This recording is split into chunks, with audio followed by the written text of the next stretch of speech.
Well, I was at a men's conference. My pastor was teaching on leaving your legacy. The question was asked, if you was to die today, how would you want to be remembered? And that stuck in my mind. So I decided to walk out on faith and start my own business.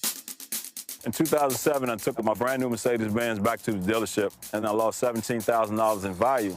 But then I purchased two minivans, 15-passenger vans. I was driving one van, and my son Darnell Jr. was driving the other. And from there, I started shopping out my vans for business. It was very busy in the early days. I would work a 9 to 5 and then turn around and work a 6 to 12. I knew I needed a niche. We were in Washington, D.C., so I knew working for the government would put W&T on the map. So Darnell rolled up his sleeves and made it his mission to land a federal account. So I got senior seasoned people who worked in the federal government. I did my due diligence and homework on the side and research to know what they're looking for, what they're not looking for.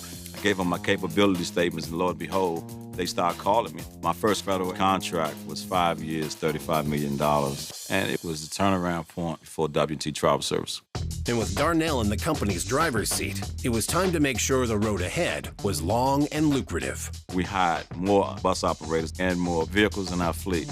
And we went from making $250,000 a year. Now we knew that we were going to be making $7 million a year. Homeland Security contract. We fulfill that duty and task for the other operator. From there, we grew tremendously, one contract after the other. We have roughly around $80 million in federal government contracts. We have a 98% rating in the federal government. That's higher than any company that's ever worked in the federal government. Say, don't hate the player, learn the game. I learned the game very well.